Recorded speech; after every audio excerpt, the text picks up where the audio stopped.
Okay, Bismillah ar-Rahman ar-Rahim. Let us now introduce a new concept which is called the impulse. We define the impulse to be the change in linear momentum.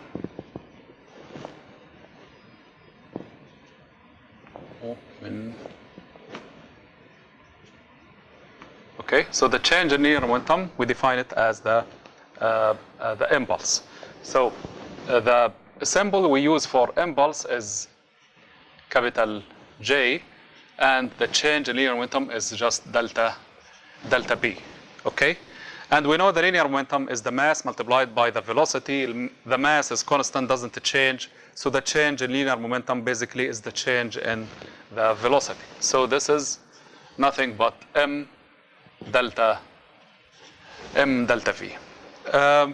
The impulse is an important concept when we have collisions, when we have external force applied on our object. So the impulse is needed there. So it is the change in linear momentum. The linear momentum is a vector quantity. So this impulse is also a vector quantity. Impulse is a vector. So when we deal with it, be careful. It is a vector quantity.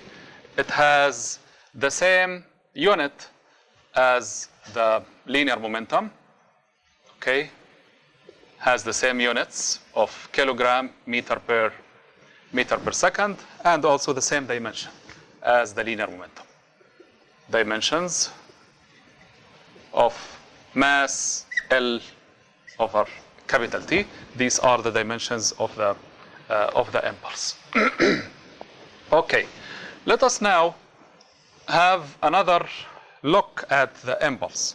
We can start from Newton's second law, and we know that Newton's second law is dP by dt. Okay, the change in linear momentum by or the derivative, the rate of change of linear momentum with respect to time is nothing but m, okay, dv by dt, or ma. Huh? This is Newton's second law. If we try to integrate both sides with respect to time, okay, so I have here integral with respect to time, and here I integrate also with respect to time. So I'll end up on the left hand side, I have delta B, okay, and this delta B is nothing but the impulse as we define it up there. M dV by dt is the acceleration. So mass multiplied by acceleration, this is nothing but F dt. Okay, so this is the external force, okay, multiplied by dt. F dt is another definition for the impulse. So the impulse is the change in momentum equals m change in the velocity, or we can look at it as integral of the external or the applied force on our object with respect to time. And this is nothing but the area.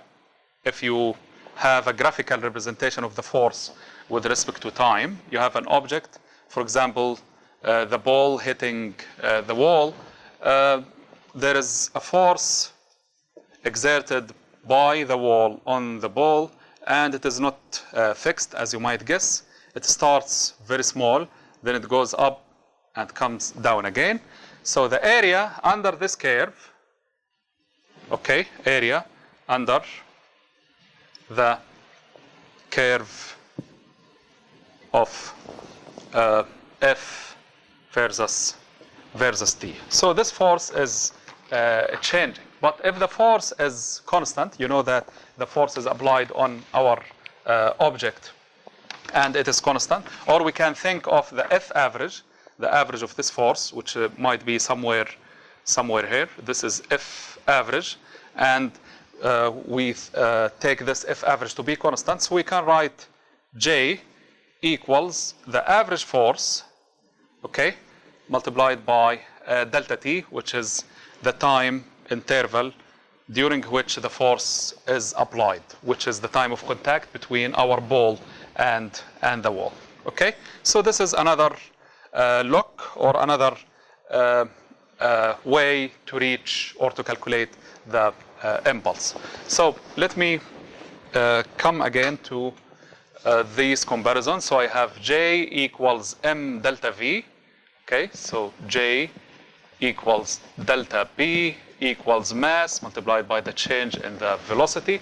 At the same time, J equals integral of the external force by dt, and we said if the force is constant, it is F average equals F average multiplied by delta t. From here we can get a very nice finding, which is the average force equals mass multiplied by the change in the velocity divided by delta t.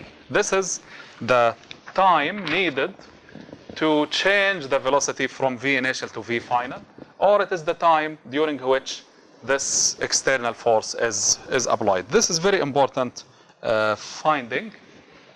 Okay, this formula. It is in daily life very important, everyday life. For example, why do we use the airbag in the cars? Why do we need the airbag in the car? What is the use of the airbag in the car? The airbag, all what it does is to increase the time to stop your body. Let us say, la samah Allah, you are driving the car and there is an accident. Okay, your body was moving at high speed. Okay, so it is V initial. Upon the hit or upon the collision, the car will stop, and your body was moving with the same initial speed as the car. Okay, finally your body will stop. Okay, so la samah Allah, you might hit the steering wheel of the car and you will be stopped in a very short time because it is very rigid and solid object. In that case, your body will stop in a very short time. If this is very short, okay, what will happen to the average force on your body? It will be very large. Okay, but if there is an airbag and the airbag is smooth, okay, and soft, so your body will end up finally to be at rest. So your V final will be 0 again, but it will take longer time to stop your body. So delta T is large.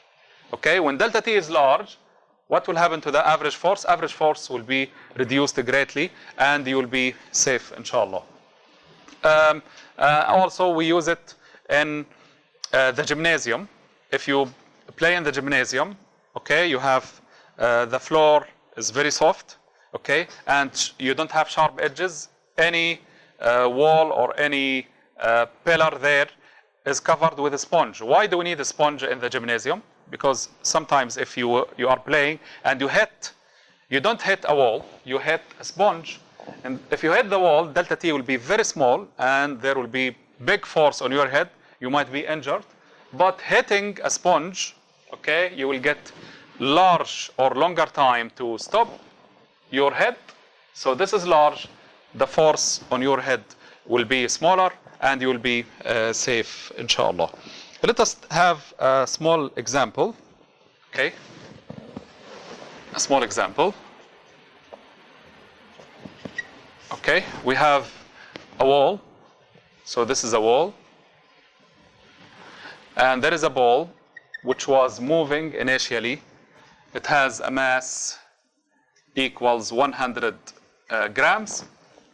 And it was moving initially to the left. Okay, so this is V initial.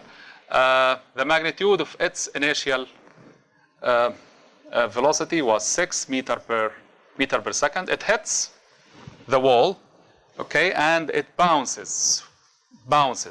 So we use this term bounce. It means it hits and comes back or returns back. It might bounce back with the same speed. It might be a different speed, but here for this example, we will say that it is coming back, okay, with V final, okay, has the same magnitude, which is 6 meters per second. Okay, so we need to know the average, find the average force exerted by the wall on the ball during this hit or this collision, this bouncing, if you know the time of contact, if the time of contact, so the ball hits and touches the wall for the time of contact is 0.01 second. Okay, so this is our delta t. So we can apply this nice formula. So F average, in this case, F average equals mass, which is the mass of the ball, multiplied by delta V, which is V final as a vector, minus V initial as a vector also, divided by the time of contact, which is delta t. Okay, be careful. Some students are taking this trick and they say, oh, it was 6, finally it is 6, this is 0. Be careful. We are dealing with velocities, not speeds. Huh?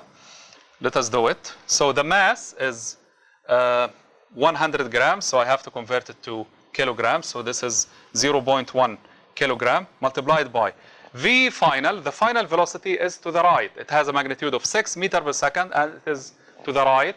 I am dealing with vectors, so the right, I'll write it as 6i. Okay, minus, this is from the formula. What was V initial? V initial was 6 meters per second to the left. Okay, the word left, I have to convert it to unit vector, which is minus I. Okay, so this is minus 6I. Okay, divided by delta t, which is 0.01 second. So I have minus minus, this will be plus 6i plus 6i will give me 12i. So I am left with 0.1 divided by 0.01, which is 10, multiplied by 12i, and this is equal to 120 I, and the unit is newtons.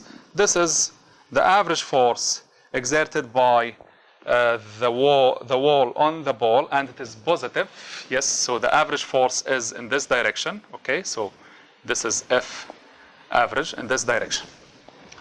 If you were asked to find how much is the force exerted by the ball on the wall, yes, your guess is correct. It is the same magnitude, but it will be in the opposite direction.